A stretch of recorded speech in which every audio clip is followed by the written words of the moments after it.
Bhakteshu Nityam Bhagavati Sevaya Bhagavate Uttam Shloke Bhaktir Bhavatir Naishtiki Om Agyantimirandasya Gyananjana Shalakaya Chakshurunmilitam Yena Tasmai Shri Guruve Namaha Jaya Sri Krishna Chaitanya Prabhu Nityananda Shri Advaita Gadadhara Srivasadi Gaur Bhaktavinda Hare Krishna Krishna Krishna Hare Hare Hare Rama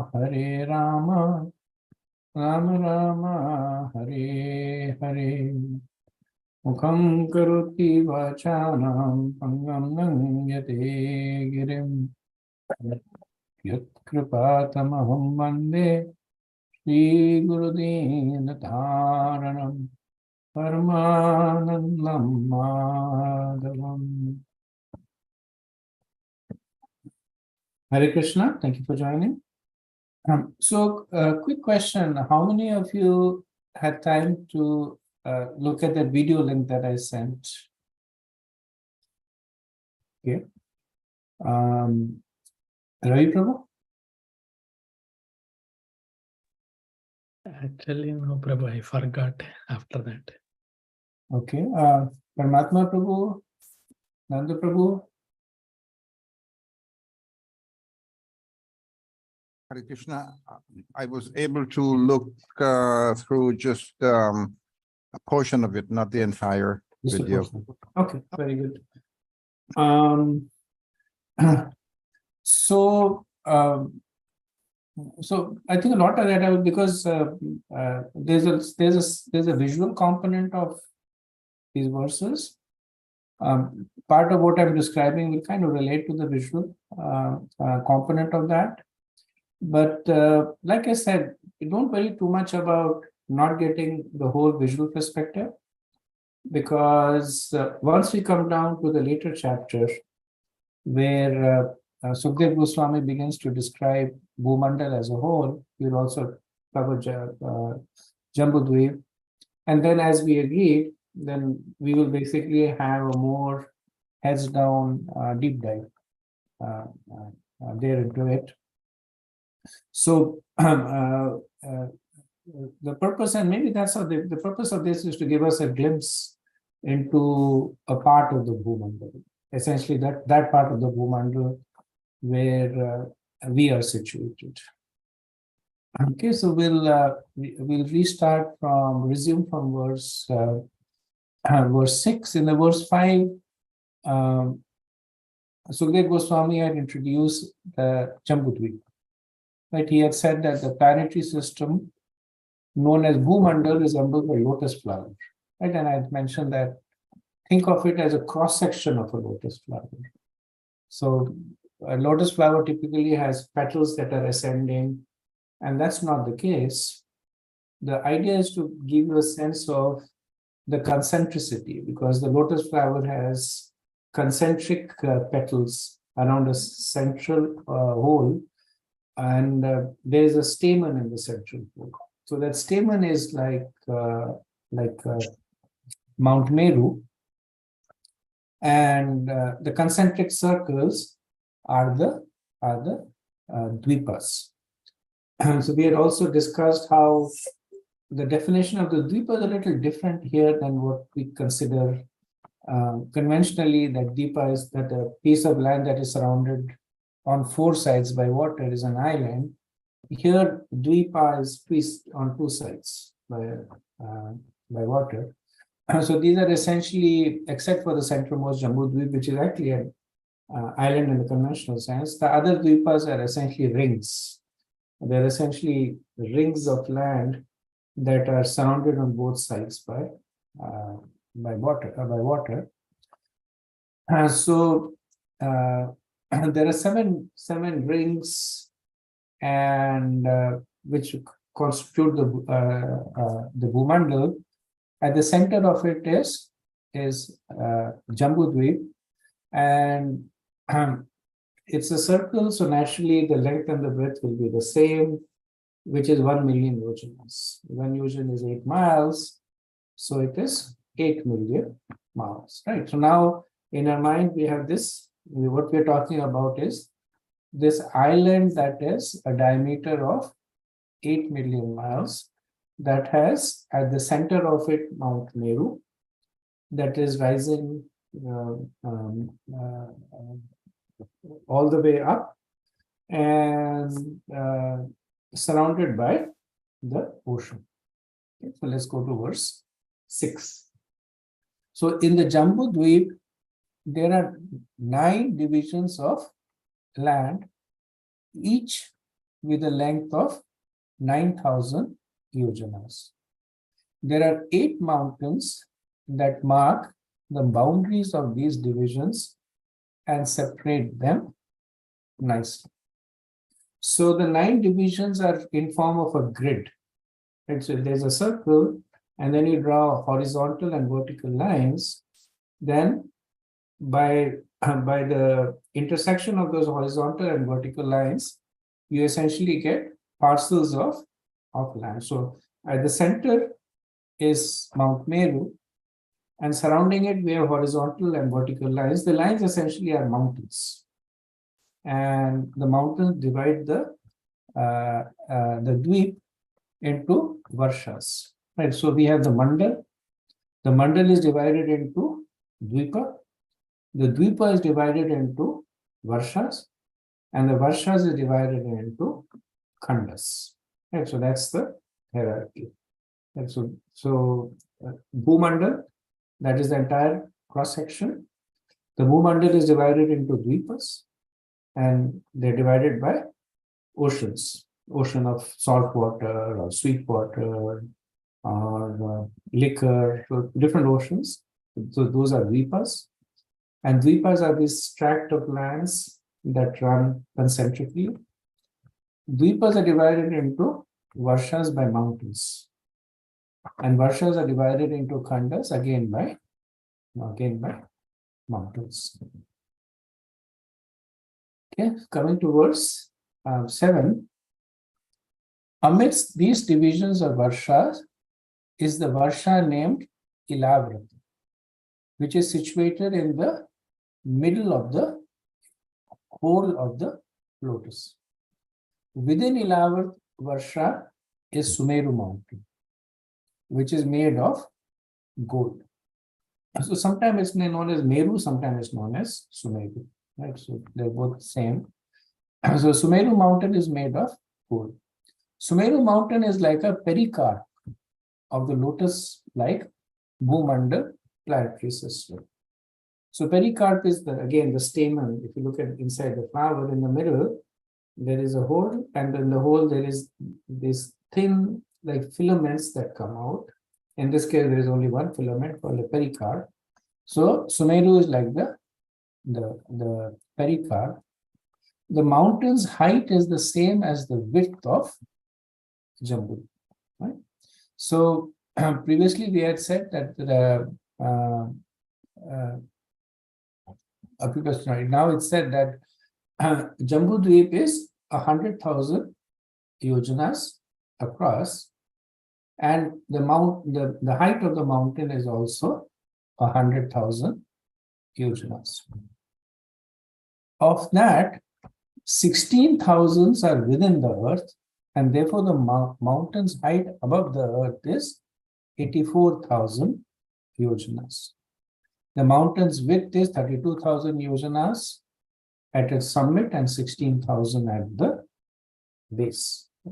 So generally when you have a mountain, then it is a tapering mountain. The base is broader and the peaks are narrower.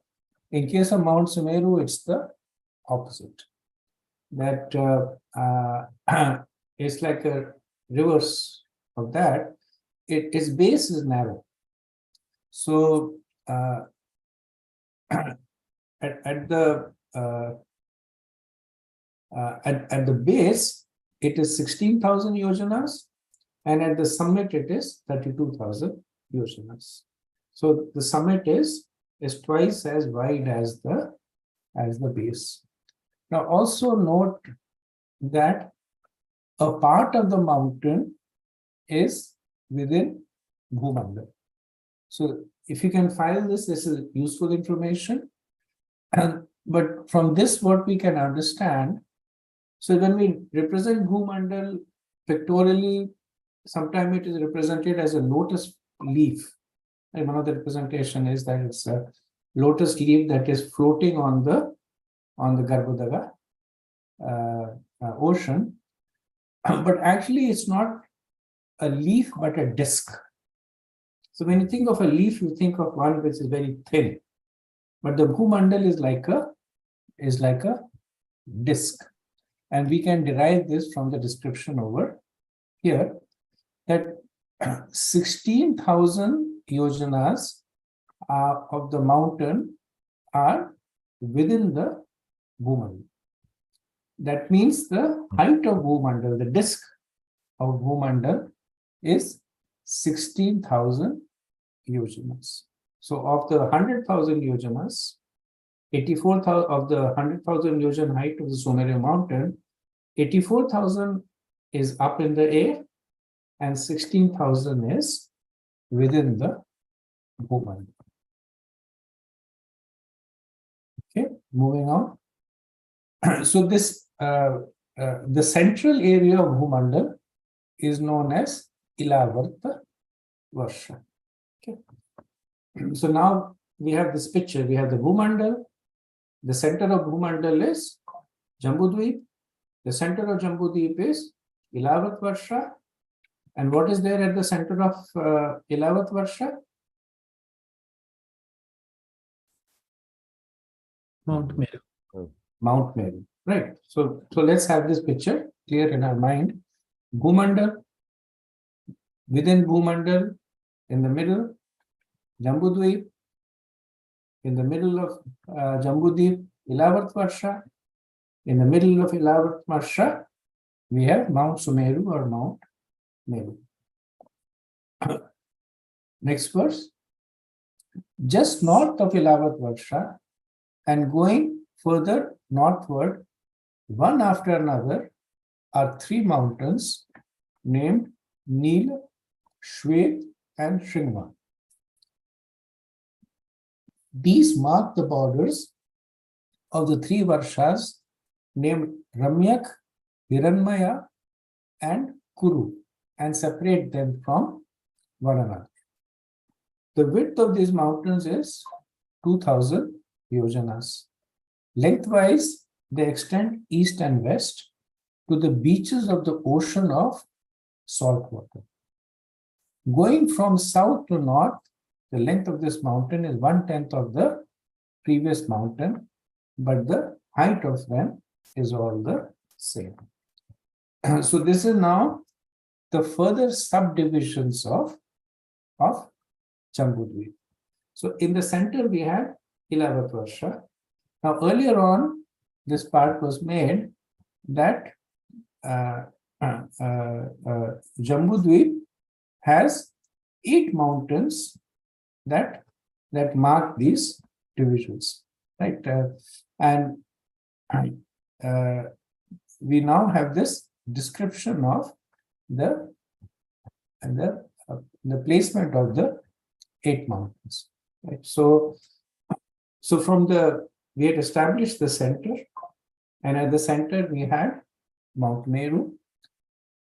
Around Mount Meru, we had Ilavat Varsha.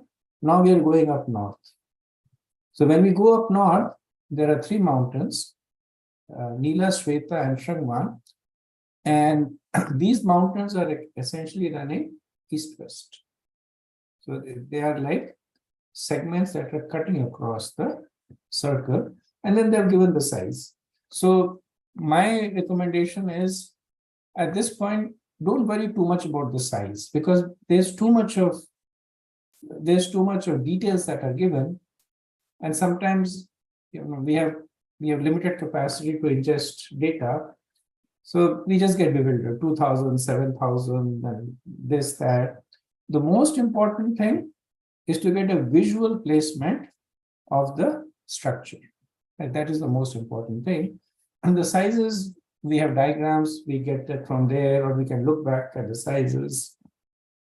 Relative sizes help, but let's not get too much into specific that this is 2000 yojanas lengthwise and breadthwise, whatever, etc.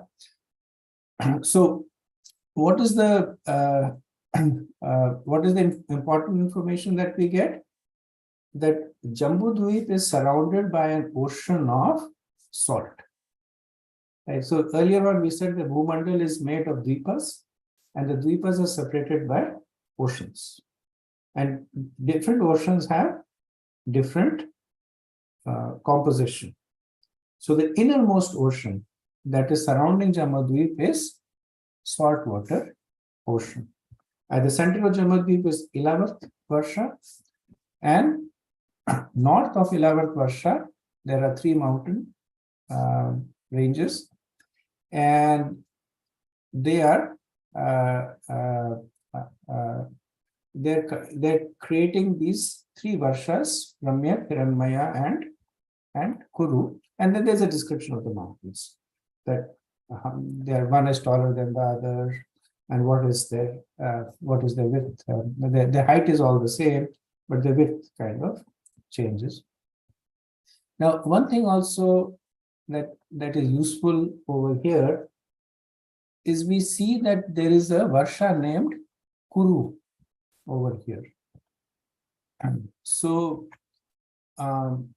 the Acharyas, they say that Yudhishthir, he actually ruled over Jambudvip. Right? He didn't just rule over the Earth planet, he was ruling over Jambudvip. And when he was desirous to do the Rajasuya Yagya, then he sent Arjun everywhere to gather wealth. And there it is mentioned that Arjun went north and north until he reached the region of the Kurus. And the Kurus at that point, they gave him wealth, but they said, you don't fight with us. You cannot fight with us. You can never win with us. Basically there were a different category of celestial being. Later on, there's a description of what kind of entities live. So the whole Bhumandal is obviously populated, right? So there's a description of the entities that live, but specifically it is mentioned that when he reached Kuru, and it's mentioned the northern Kurus there, then they sent him back saying, you can't really win with us and don't fight with us, but we know who you are, we know you are noble, so take this wealth. So they gave him a lot of wealth, and then they turned him back. So the understanding is that Arjun was actually traveling, traversing the surface of Jambudvip. It's another place is mentioned that in the Satyug, the emperors actually ruled Bhumandal as a whole. And later on in the Treta Yug, Dwapar Yug, it came down to Jambudvip. And then later on in Kali Yug, it came down to the Earth planet. So the scope of their dominion also shrunk as the potency also shrunk. Okay, verse 9. Similarly, south of 11th Varsha and extending from east to west are 3 great mountains named from north to south, Nishad, Hemakuta, and Himalaya. Each one of them is 10,000 yojanas, 80,000 miles high. They mark the boundaries of the 3 Varshas named Harivarsha, Himapurush Varsha, and Bharat Varsha, India. So the previous verse described the Varshas to the north of 11th. Right? So we are still in Jambudvip, right? Jambudvip center Varsha is Ilavarta. To the north of Ilavarta, we had 3 Varshas. the Ramyak Varsha, Hiranmaya Varsha, and Kuru Varsha. Now we are going south. And again, the Varshas are divided by mountains. So these three mountain ranges are given: Nishad, Hemakut, and Himalaya. Now, this is not the Himalaya that is found on the Earth planet. The name is the same, but this is a different, because for obvious reasons, it's described that this Himalaya is 80,000 miles high. Right, the Himalaya that we have is I think it's 12,000 feet. I don't know how much it's implied, but 12,000 feet, obviously much shorter than 80,000 miles. Now, in the Varshas, you see there is the Hari Varsha, Kimapurush Varsha, and Bharat Varsha. Kimapurush Varsha is where the celestial monkeys lived. Hanuman, Sugriv, Vali, etc. Their residence is Kimapurush. And so it is mentioned that all these areas, they are known as Bhusvarga. So they are in the Bhumandal. So they are Bhu and they are Svarga, because people here, they enjoy opulences as if in heavenly planets. It's described that they live long lives, 10,000 years. They don't have any disease. They are physically very strong. They don't have old age. They die, and when their 10,000 years is over, they simply die at that time. And their senses are very strong for enjoyment. Right? So this is the Bhusvarga. The Bharat Varsha that is mentioned over here, Srila Prabhupada writes India in the parenthesis, mostly to indicate that India is a part of this Bharat Varsha. But this Bharat Varsha is more than the Earth planet. So when we look at the description of the Jambudvip, then the Earth planet is a part of Bharat. The southernmost part of Bharat Varsha is the Khanda, the Earth planet. And of course, India is you can consider India to be a part of it, or you can consider India to be the entire planet. So Bharat Varsha, we later on see, it is further divided into 9 divisions. And the southernmost division of Bharat Varsha, that is Bhumi. That is Bhumi Lok. That is the Earth planet. Okay, moving on. In the same way, west and east of Ilavat Varsha are 2 great mountains named Malyavan and Gandhamadan, respectively. These 2 mountains, which are 2,000 yojanas, 16,000 miles high, extend as far as the Nil mountain in the north and the Nishad in the south.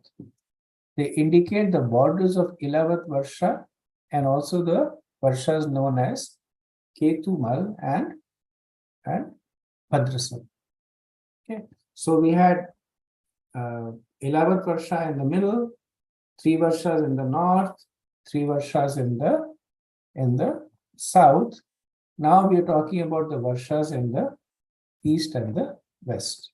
So they are carved out by these 2 mountains, the Nila mountain and the Nishad mountain. And the Varsha that they create is the Ketumal and the Bhadra Varsha. And so that's why we have a total of 9 Varshas. We have 11 Varsha in the middle, 3 in the north, 3 in the south, and then we have Ketumal and Bhadrasva. So Prabhupada writes, there are so many mountains even on this planet Earth.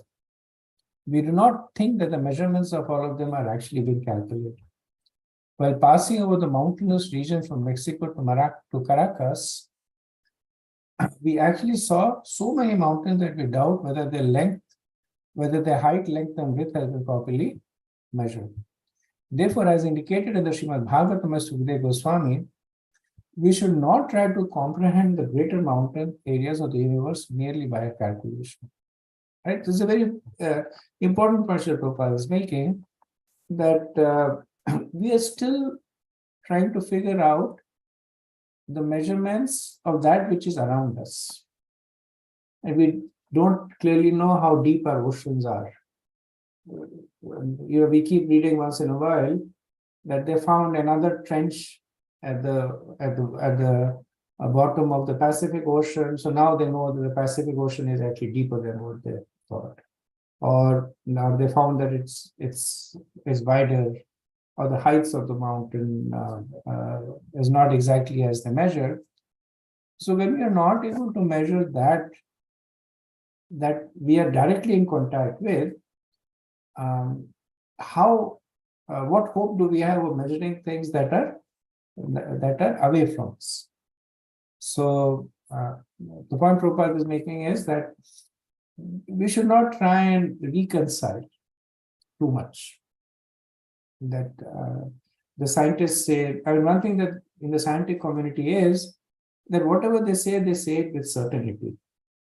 And they will continue to say it with certainty until something else comes, and then they will say that with certainty.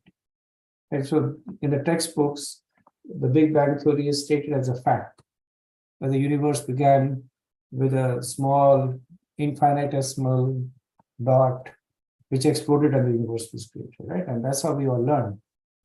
It's just stated as if somebody was watching it. But reality is an hypothesis.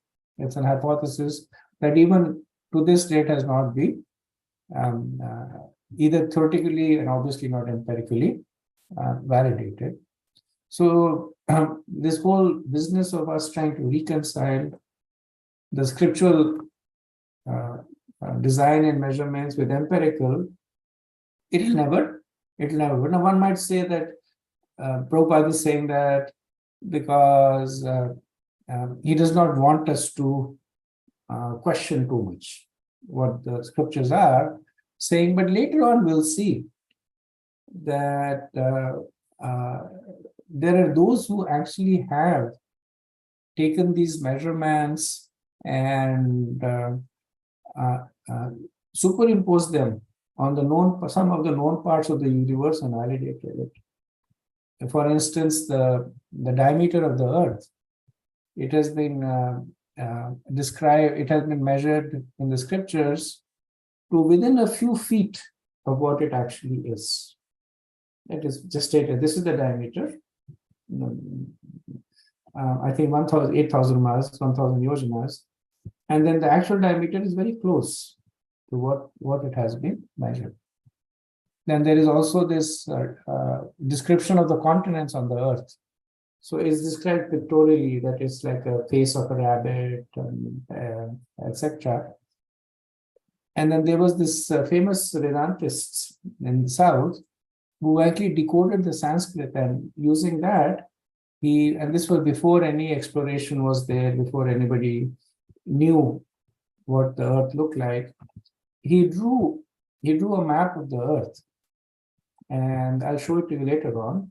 It's very close to what it actually is. You can see the continents, Europe, Asia, South Africa. You very clearly see the way that he has drawn it based on the description, very close to what it is. So there is some level of poetry also in things that are described in the scriptures. One just needs to have the understanding of it. So Prabhupada again makes this point that Sukadeva Goswami has already stated that such calculations would be very difficult even if one had the duration of the life like that of Brahma. We should simply be satisfied with the statements of authorities like Sukadeva Goswami and appreciate how the entire cosmic manifestation is made possible by the external energy of the personality of God. Right? So this is the crux of it, actually. That Parikshit Maharaj is asking for and Sukadeva Goswami is giving, so that we can appreciate that how the entire cosmic manifestation with all its complexity is manifested by the personality of Godhead. And the same conception can also be expanded to the scientific understanding. Right? When we look at the complexity of the structure of the atom and the complexity of the cells within the organisms, and how even a single cellular organism has so much of intelligence. It can eat, it can divide, it can protect itself. So much of intelligence just in a single cell has been put in. Then it helps us appreciate the greatness of the Lord.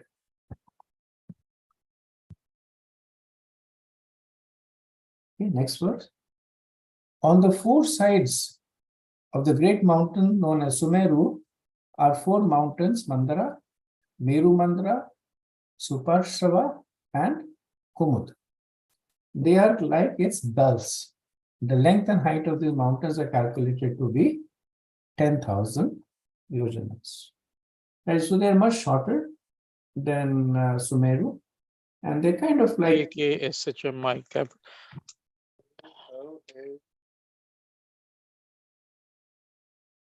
so they're much shorter than Sumeru, and you can think of them as there is a pole in the middle, and there is the four walls around it. Right. So there's Sumeru at the middle. Then we have Mount Mandara, Meru Mandara, Suparshava, and Kumar. Mount Mandara was used in the churning of the ocean also. Okay, next verse.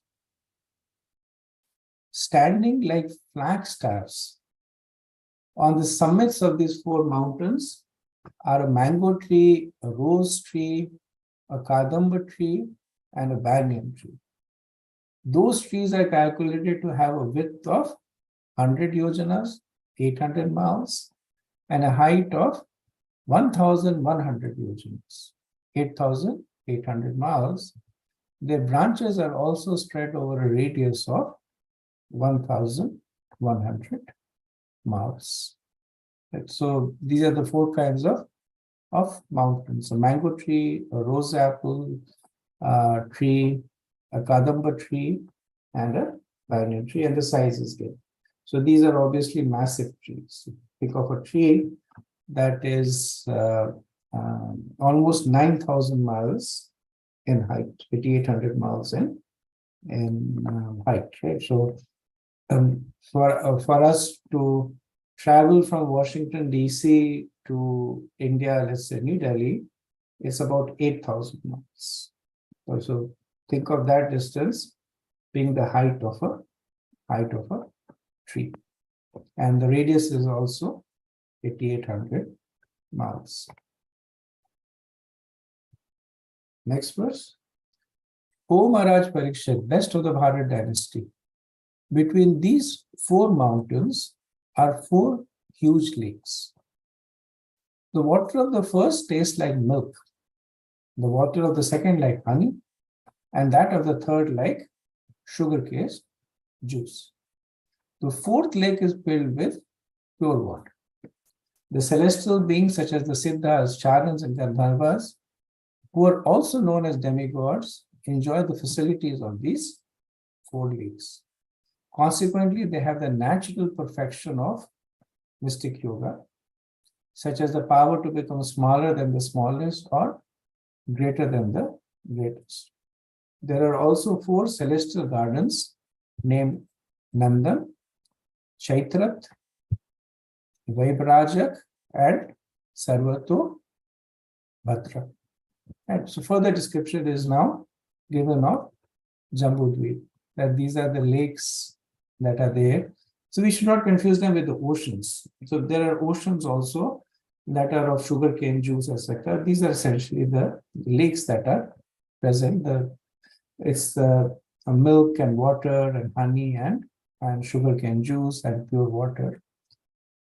Now, the beings like the Siddhas, Charans, and Gandharvas, they don't actually reside on Bhumandal, right? Because they're so here to describe that they're also known as demigods, they're Upadevas. So they are not demigods, so they're not like Indra, Surya, Chandra, etc., who reside in Swarga, but they're higher than the residents of the Bhumandal. So they reside in Antariksha. Antariksha is the area between Bhumandal and Swargalok. Right? When we say the Gayatri, we say Om Bhurva Bhava Swaha. Right? So Swaha is Swarga, Bhu is earth, and Bhava is the area in between, which is where the Upadevas, like the Siddhas and Charans and Gandharvas, live. So they're higher than the Bhumandal, but it's mentioned here that they come down. They come down to the Bhumandal and they enjoy over here in the different lakes, different gardens, and they're bathing in the pure water lake. They get siddhis.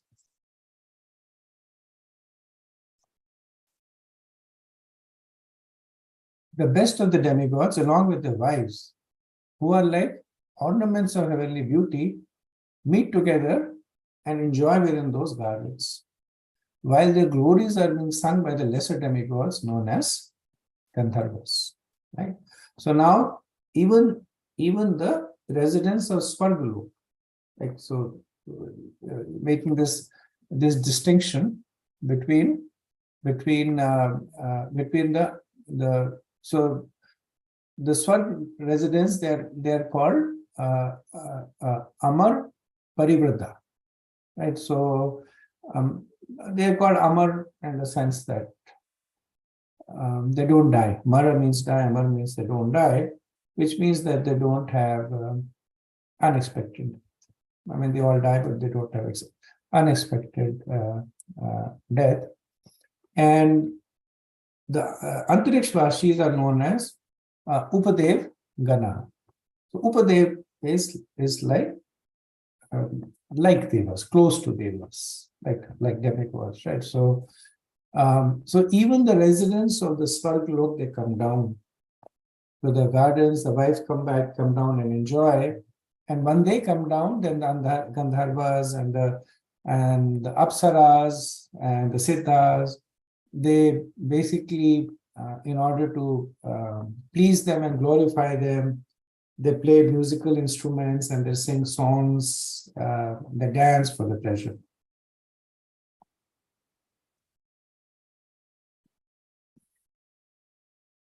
On the lower slopes of Mandara mountain is a mango tree, Devachuta. It is 1100 yojanas high, mangoes as big as mountain peaks and as sweet as nectar fall from the top of this tree for the enjoyment of denizens of heaven. As it was mentioned previously, there's a mango and rose apple tree. So here that mango tree is being described, that it has large mangoes that fall down.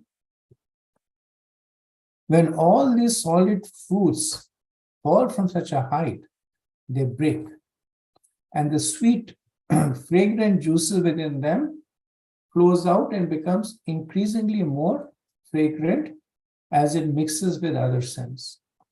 That juice cascades from the mountain and waterfalls and becomes a river called Arunoda, which flows presently through the eastern side of Ilavarta.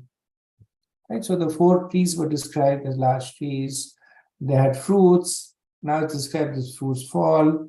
When they fall, they break open because they are ripe. The juices fall, and when the juices mix together, they create a very aromatic river by the name of Arunoda. We see a similar description when it is mentioned in the spiritual planet, that in the planet of Krishna, Goloka, the cows, they produce abundant milk. And that milk, it falls to the ground and then it flows to the side.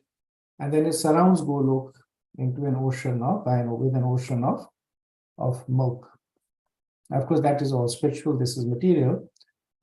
But similar notion that the fruits are falling and breaking, the juices are coming out and mixing and intermixing, and then creating this river known as Arunoda.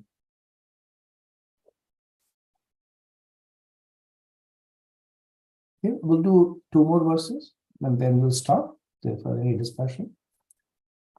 The pious wives of the Yakshas act as personal maidservants to assist Bhavani, the wife of Lord Shiva. Because they drink the water of the river Arunoda, their bodies become fragrant. And as the air carries away that fragrance, it perfumes the entire atmosphere for 80 miles around. And so the Yakshas are again one of those creatures that exist in the middle area. And even though the Yakshas are generally considered to be like mischievous, but I'm guessing these Yakshas are not, they're pious. So it's mentioned that their wives, the Yakshinis, they assist Lord Shiva. Now, Shiva has, of course, he has many residences, but one of his residences is on the top of Mount Sumeru. And Brahma also, one of his Brahma's residences there. So Prabhupada gives the example, just like rich people, there are many houses.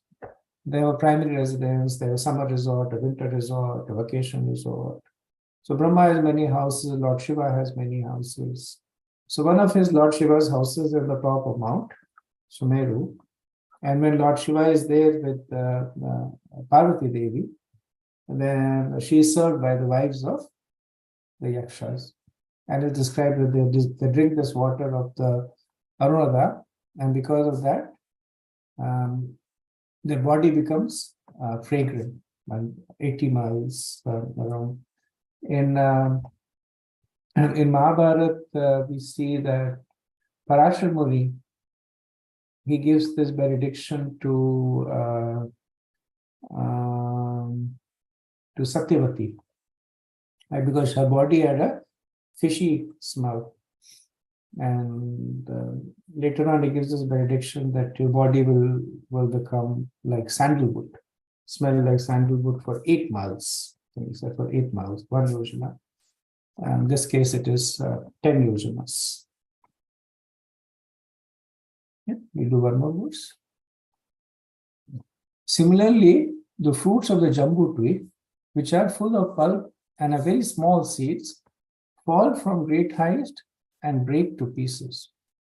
The fruits are the size of elephants, and the juice gliding from them become a river named Jampunari. The river falls a distance of 10,000 yojanas from the summit of Meru Mandara to the south side of Ilavat and floods the entire land of Ilavat with juice. Right? That's how this island gets the name Jambu Tree, because of this Jambu. Jambu is, I think, in English is called rose apple. Rose apple, I think it's called. The Prabhupada says we can only imagine how much juice there might be in a fruit that is the size of an elephant, but has a very tiny seed. Naturally, the juice of the broken jambu fruits forms waterfalls and floods the entire land of Ilavata. The juice produces an immense quantity of gold, as will be described in the next verses. Okay, let me pause over here and see if there's any comments or discussion.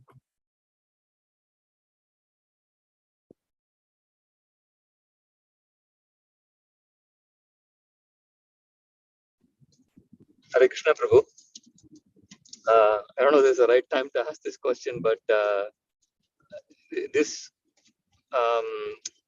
Bhumandal is not same as Bhuloka that we are living in, right? It's a bigger picture. Yeah, And it's 2%. The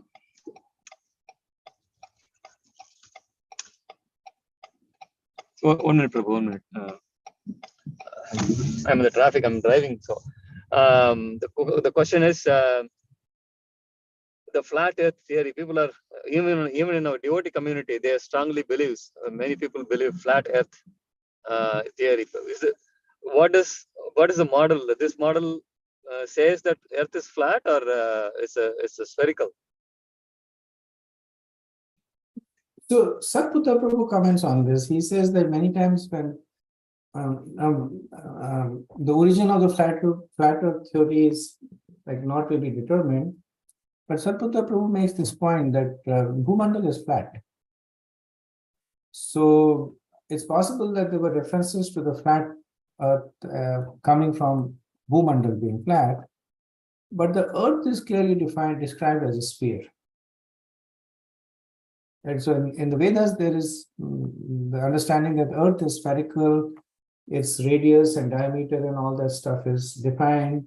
It's also described how the earth is anchored to Bhumandal from the south end, the south pole.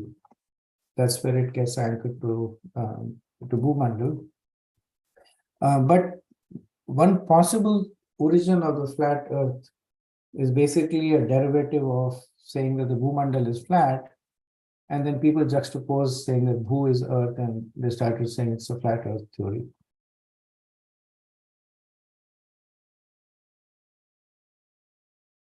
Hare Krishna, Prabhu.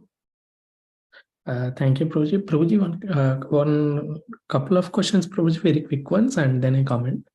The Varahadev pastime, the Lord protected the earth, because couple of times I also heard it's a commoners talking, not from devotees, like childhood and background. Because of that, like the Hiranyaksha, he folded the earth, like just like mat is folded and thrown into ocean. So is Lord protected the whole Bhumandal or only our specific planet Earth?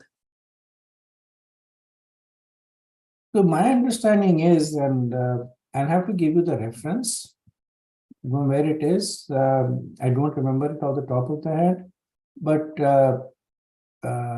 there it is clearly stated that Hiranyaksh actually submerged Bhumandal, and that's what was protected by Varahadev. Right. Because the earth was too unimportant for him. It was too small and too insignificant for him. So he caused because the Bhumandal is floating on the Garbhoda ocean. So he caused it to get submerged into the ocean. Mm. And then Varahadev then essentially lifted it and put it back. Yes, Prabhuji. Prabhuji, similar follow-up question, Prabhuji. The Bhumandala is a disk, as you have mentioned, like with certain thickness. So, and we also hear 7 subterranean planets. Here, subterranean terrarian means they are in that thickness only. All these other 7 planets come, Prabhuji, or below that come? So for that, my answer would be stay tuned. Right. It's a good question. And the answer will be a bit of a surprise to you. Sure. But stay tuned about so you're talking about the Bilva Svargas, right? Atal, Talatal, Vasatal, Patal. Right. So we will cover. Yes, Prabhuji. And one small comment, Prabhuji. Like people so casually use some of these terms, like when you mentioned about the Bhusvarga, I heard from many times in childhood, oh, America Bhutal Swarg. In childhood, especially I heard. Yeah. So here, literal Bhusvarg is this other versions. Yeah. And then any beautiful garden, they say that, oh, Nandanwal, like that. Yeah. But really, Yeah. It's coming from that source, but they kind of, then they apply it to their own observable framework. yes, The source is there. So you see the remnants of the Vedic knowledge that is dispersed, but then sometimes it is either out of ignorance or sometimes they'll say that like this is like heaven on earth, which is kind of make acknowledging that heaven is full of opulences, and if there's a place that is opulent, then you're characterizing it in that way. yeah. Thank you, Prabhuji. Sure.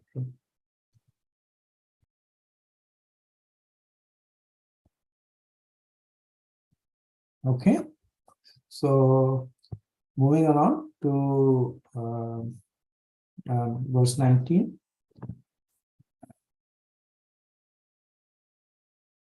Similarly, okay, this one, verse 19 we did. Jambu Nadi, verse 20. The mud on both banks of river Jambu Nadi, being moistened by the flowing juice and then dried by the air and sunshine, produces huge quantities of gold called Jambu Nat. The denizens of heaven use the gold for various kinds of ornaments. Therefore, all the inhabitants of the heavenly planets and the youthful wives are fully decorated with golden helmets, bangles, and bells, and thus they enjoy life. So, Prabhu had mentioned that we'll see later how this Jambu Nadi, when the water of Jambu Nadi comes in contact with air and sunshine, then it dries and becomes a particular kind of gold called Jambu Nadi.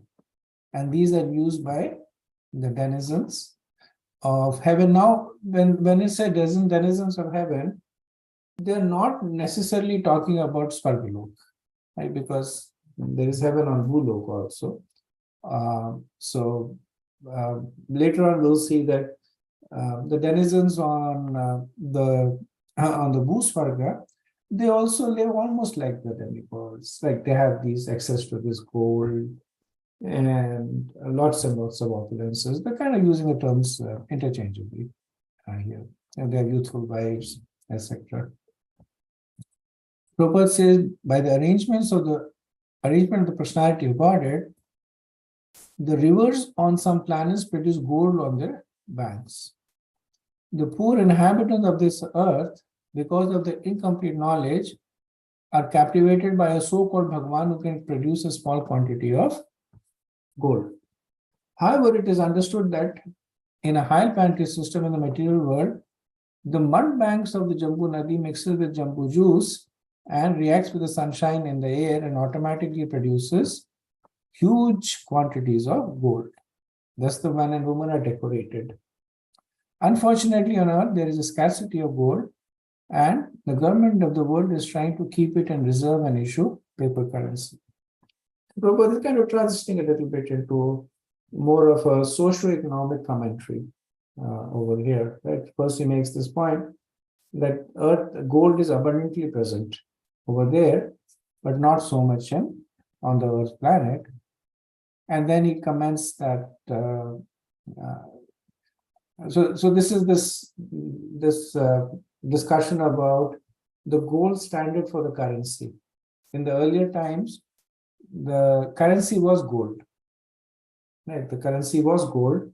So there was a fixed amount of currency that would circulate because there was a fixed amount of gold. So because of that, even though if there was a little bit of unequal distribution of wealth, the inequity was limited because you had to share your wealth. Right? So even though they were rich and poor, but the gap between them was not much. And then, of course, what the government did was that they decoupled the currency. So from having just gold as a currency, they went to gold-backed currency, which is that they started issuing paper currency, but the amount of currency in circulation was limited by the amount of gold in reserve. So if you had $100 billion in reserve, you can only issue currency for $100 billion. And that kind of had the same effect, that the currency was limited.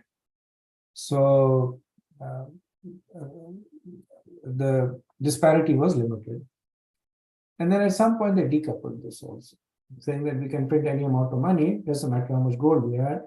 So now it's like money is to some extent like monopoly money, right? The government can print any amount of money they want. And there are people who are initially, millionaires used to be a big thing, then centimillionaires used to be a big thing, then billionaires were a big thing. Now they have centibillionaires, and they might have trillionaires now, because you can print any amount of money, and these people can accumulate a lot of wealth.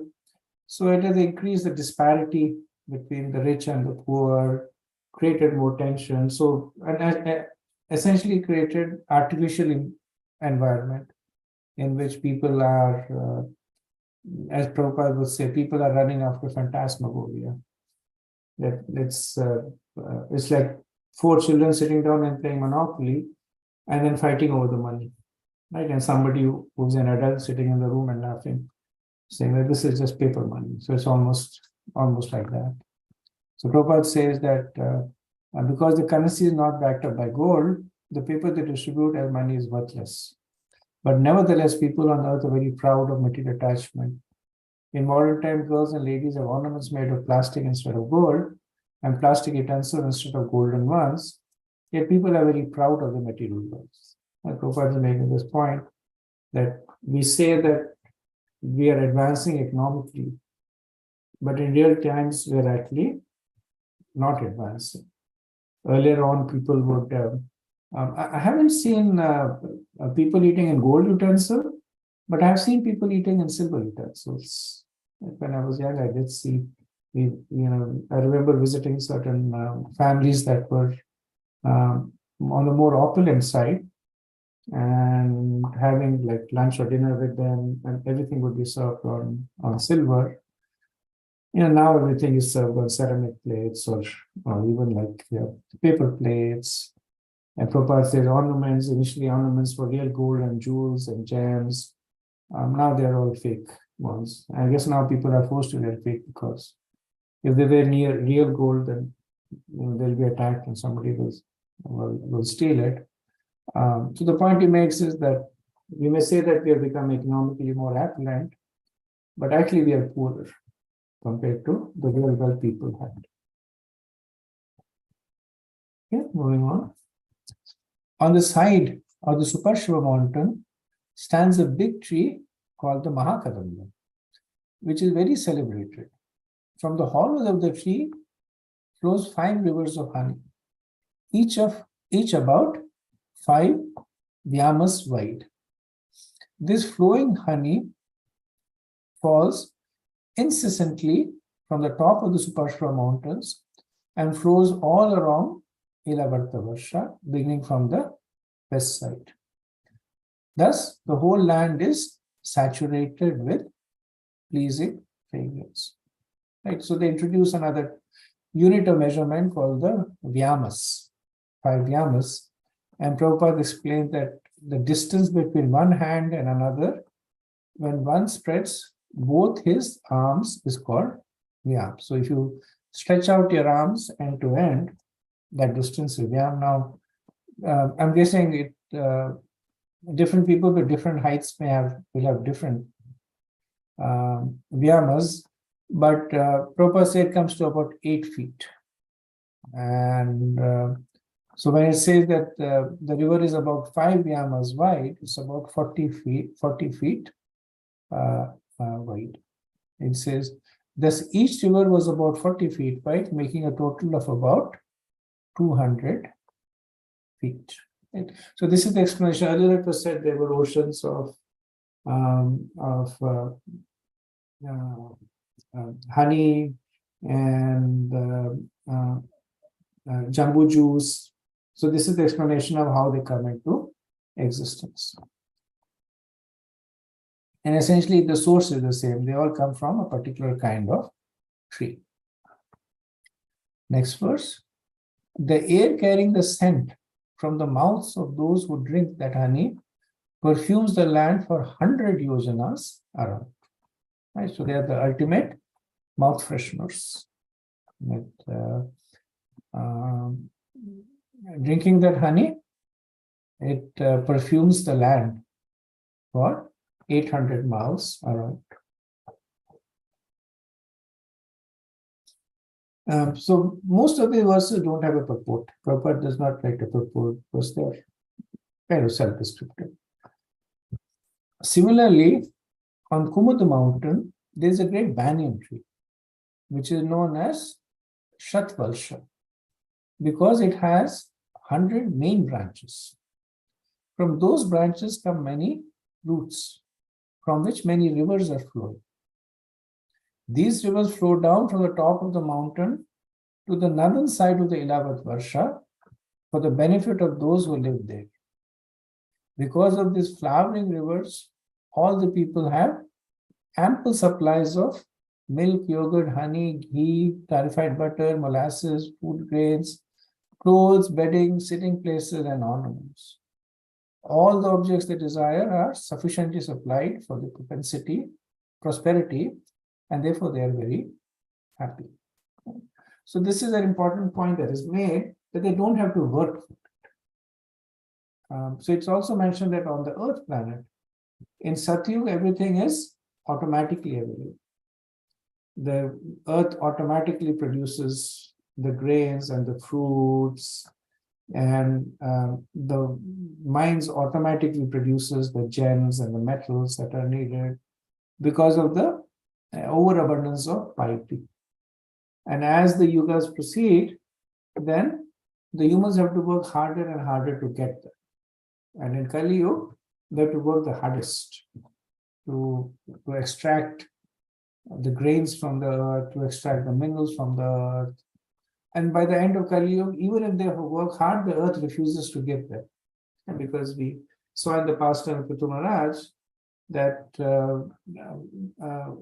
Bhudevi, she really gets happy when she's helping to serve the Lord. And so she will produce an abundance of grains when the grains are used in yajnas. But if the grains are using for sense enjoyment, she'll withhold it. This is what she did when Maharaj Vena was there. Like he was using everything for his enjoyment. So then the earth planet withdrew everything. But when Prithu Maharaj came, and there was initially some misunderstanding, but later on, she profusely gave everything. So in the outside the earth planet, in these Bhusvargas, that situation is always there. The residents there, they don't have to mine for minerals, they don't have to extract honey, go and steal it from bees, they don't have to plow the land and get grains. Everything is automatically available. That is one reason that they can enjoy to their fullest. Okay. Verse 25. The residents of the material world who enjoy the products of these flowing rivers have no wrinkles on their body and no gray hair. They never feel fatigue, and perspiration does not give their bodies a bad odor. They are not afflicted by old age, disease, or untimely death. They do not suffer from chilly cold or scorching heat, nor do their bodies lose their luster. They all live very happily without anxieties until death. Right? So this is essentially a description of the material objects. Right? We see that in the heavenly kingdom. We see that in the Bhusvarga also, that they never perspire. There's no odor from their body. They never get tired, so they can enjoy on and on and on for a long time. They quickly attain youth. So even though Indra, he lives for the duration of a mantra, but you will never see Indra as being old. Same thing with Brahma. So sometimes, and this is more like people taking poetic license, they show Brahma as an old person with a white beard, etc. But Srila Prabhupada, when he had Brahma Samhita printed, then if you look at the cover of that, you will see Brahma as a youth. right? And he makes this point that how can Brahma be old? Right? He's the highest of the demigods. So they have all this characteristic of the devas, and this is also the aspiration, like, because everything that they have, you can see, this is also things that we aspire for in this form or in this planet. And the reason is that because we have awareness of it, we have experience of it, right? The reason we aspire for it is because somewhere within our subtle body, we have experience of it. We like to stay youthful because we were youthful, right? We like to be immortal because we were immortal. We have aversion to diseases because we were in bodies that did not have diseases. So because of those strong impressions, now of course in the spiritual body, all of this is more so true. That here the residents ultimately they do die. In the spiritual world, there's no death also. So those impressions are also there in the soul, but the subtle body also has the impression from the previous births that was taken in these heavenly planets. And that's why you see that people are spending so much time and money wanting to stay young, wanting to be having the vitality preserved, right? Because of the strong impressions that they carry. So Prabhupada makes this point that this verse hints at the perfection of human society, even within this material world, right? And then he talks about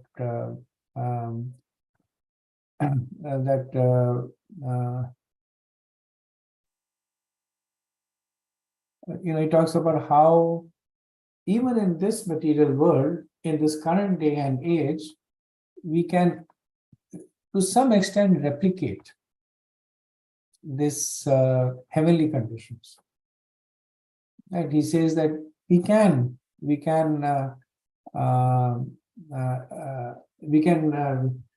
protect ourselves by living in the mode of goodness. Sufficient supply of milk, yogurt, ghee, bedding, sitting places, ample food grains, profuse supplies. So all of this can be arranged through cow protection.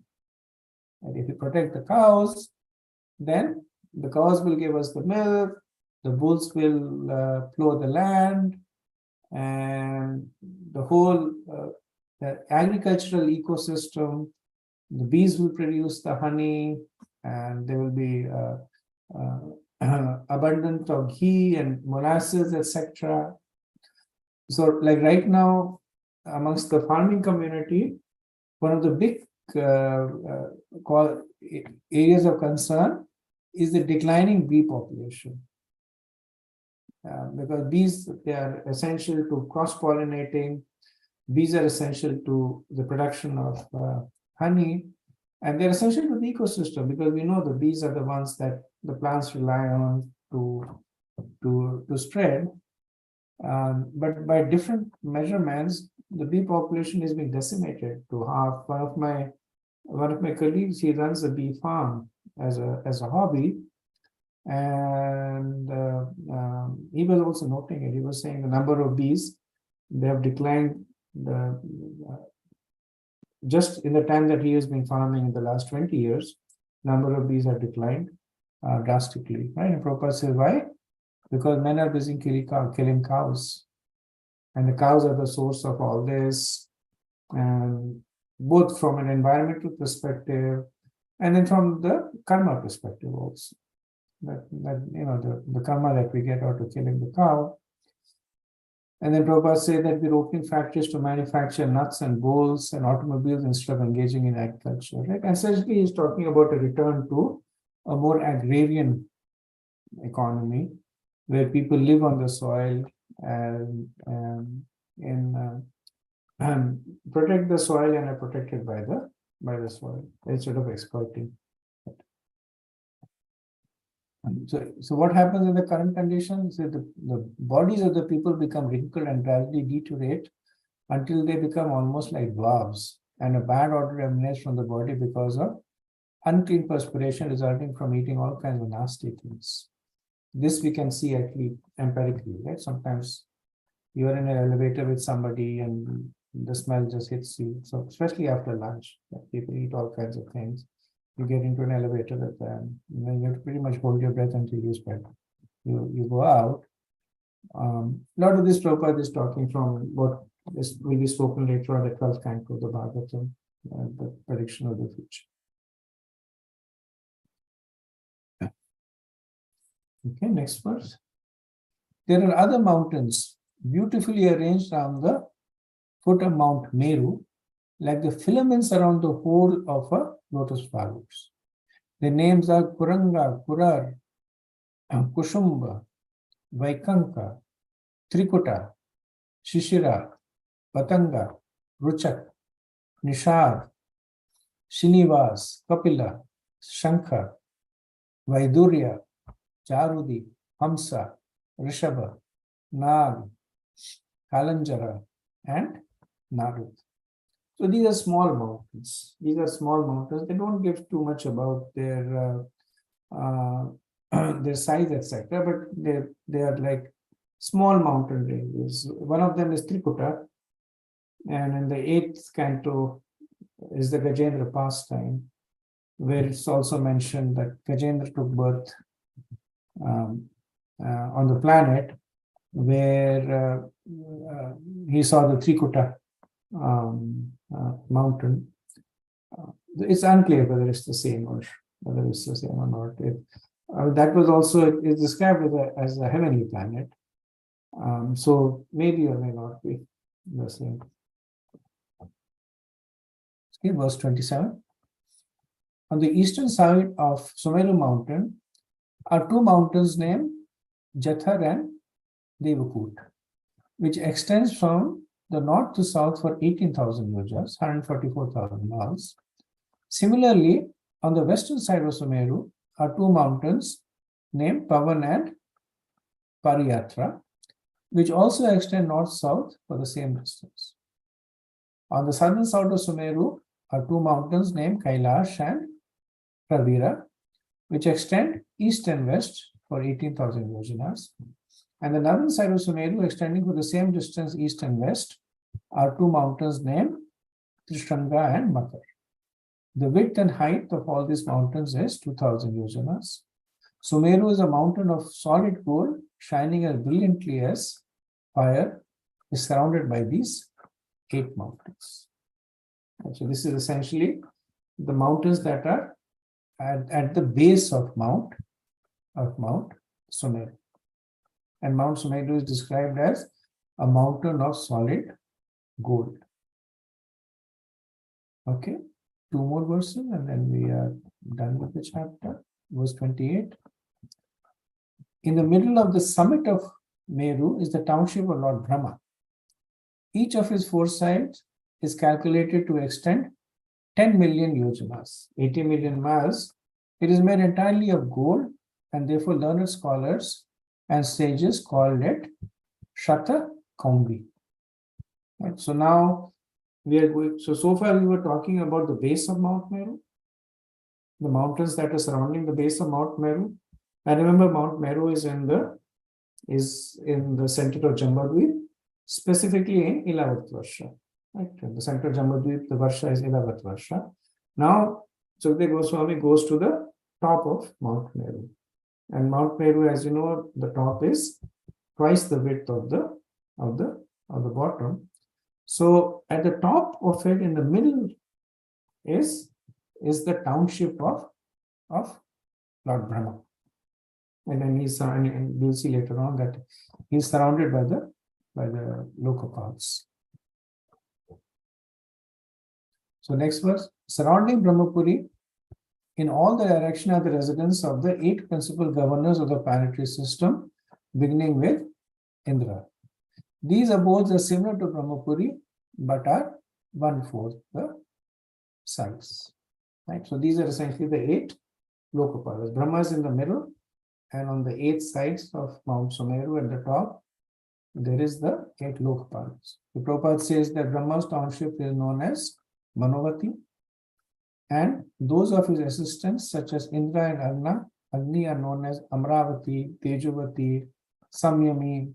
Samyami is for Yamaraj, and then Krishnangan, Shraddhavati, Gandhavati, Mahodaya, and Yashovati. Right, so these are essentially the 8 Lokapas. Lord Shiva is one of them, so he has his residence. So as it mentioned, Indra is there, Agni is there, Vayu is there, Yama is there, and some others. So that's how we have the 8 Lokapals around. Okay, so that gets us to the end of this chapter. I won't start the next chapter because we don't have enough time to do justice to it. But I can pause here and see if we have any comments or discussion.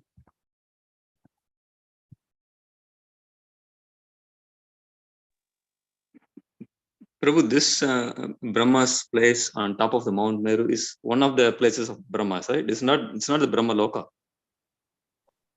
It's not Brahmaloka. Prabhupada says it's like his embassy in the Bhumandal. Okay. And because Brahmaloka is too far away and very difficult for people to go there and very difficult for Brahma to govern everything. So he has a local office, so to speak, and he expands and he stays there. So generally when it is mentioned that like Bhumi Devi went to Brahma for help, so they go to his residence on Mount Sumeru. Like very rarely do people go to Brahmalok. Like one of the exceptions is when Maharaj Revat, he went to Brahma to ask for help to get his daughter married. He went to Brahmalok. And that's why the whole time thing came into the picture. The time over there was different. But otherwise, when it's mentioned that people go to Brahma or Brahma returned to his abode, then it's actually referring to Brahmapuri, that is on the top of Mount Meru.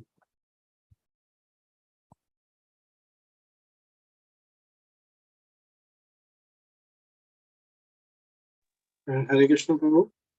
Yeah, the concept of geometry can be seen fully in this description, and how it's divided into concentric circle and divided into free pod and top, free pod and below, 2 on this side, on this side. And it's beautiful as some of the, how do you call that, the chakra, the Sudarshan chakra, some of the, the form that they put on top of the doors, there are some chakras that they put, which resemble those pictures. Yes, you're right. Actually, there is what are they called? Yantra. They're called yantras, right? So there is a Bhumandal yantra also that you can get, that you can put. And there are yantras that describe the spiritual world also. Bhaktisiddhanta describes it in Brahma Samhita also. And they're beautiful geometrical shapes, completely derived by the description of the places and the scriptures. Mm-hmm. But that means that even in this material world, we're not talking about the Devlok and all that. There has so many riches and as you say, Fanta Magoria, like Prabhupada was saying, it's like very rich.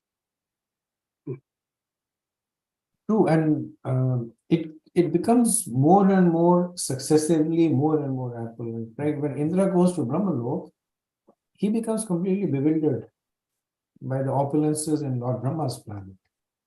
Again, one place is described how the assembly hall of Brahma, it is placed in Kark Samhita. It's described that it is so opulent. And there's a description that the pillars are made of this particular crystal, the floors are made of these and jewels are embedded. And when the demigods go there, they become completely bewildered. They are scared to touch anything. That so if I touch something, then maybe I will break it, maybe I'll get pulverized. So they just like stand there with their hands folded out of fear. So then if we were to go to Svargloka, we would get bewildered by their opulences there. So we can imagine the amount of opulences that are there in the spiritual world. Because Brahma gets bewildered by the opulences that he thinks he sees in the spiritual world. Right? So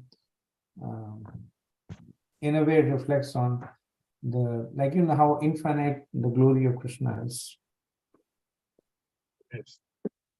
Hare Krishna Prabhu.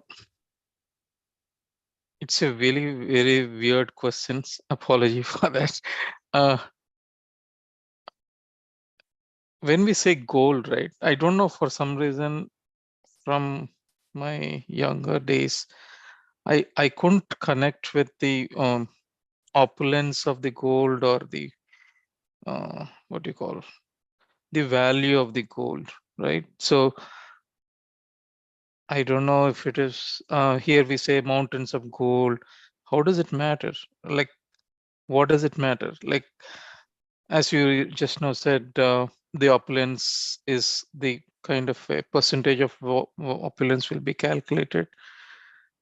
But for us, I don't know how to construct the question. Like, why we have to measure the value of something? That's my question. Like, Yeah, so part of it is like why gold? yeah, Right? Why gold? At the end of the day, it's like any other metal that is lying buried in the soil. yeah, But at some point of time, it became that it does not corrode. It is there in fixed quantity, difficult to get, looks beautiful. Then the gold standard became established. Now, as we speak, gold is being replaced by platinum. Right? They call it the white gold. It has all the characteristics of gold, but it's a lot more expensive. So it's just, there's no intrinsic value. It's the value that we put on it. The classic example is, I'm kind of deviating from the scriptural perspective. But the classic example is cryptocurrencies. They have no intrinsic value. Right? I produce a cryptocurrency, and I say that, you know, my Bitcoin is worth $20,000. All I need is for two more people to accept the fact that my Bitcoin is worth $20,000, and now my Bitcoin is worth $20,000. But at the end of the day, what is it? It's just an algorithmic connection, calculation that somebody did. So there is no intrinsic value. All the value is superimposed on it by mutual covenant. I say my Bitcoin is 20,000. You say it's 20,000. Two other people say it's 20,000. I have 1,000 Bitcoins. I go around saying that I'm worth $20 million, but I cannot buy a piece of bread with it, because I go to the grocer and I say I have a Bitcoin. Can you give me bread? He will say no.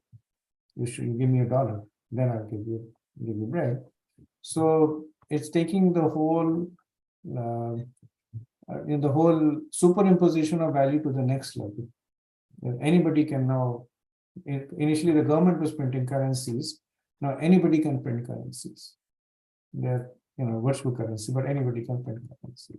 There's no intrinsic values, and Prabhupada brings us down saying, what is the intrinsic value? The intrinsic value is that you live a healthy life, you have good food to eat, your environment is good, you are happy, and you have time to do your bhajan kirtan.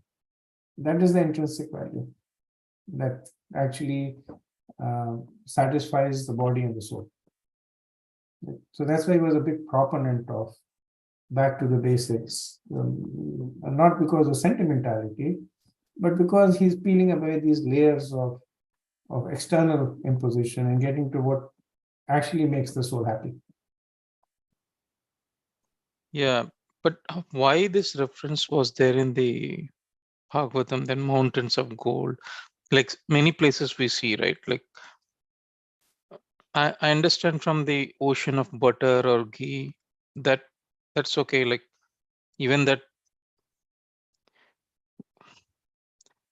I don't know if we have put our own intrinsic value from as a humans, but why it is there in the Bhagavatam as a mountains of gold?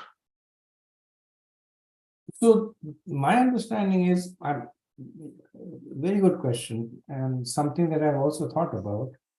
So my understanding also is that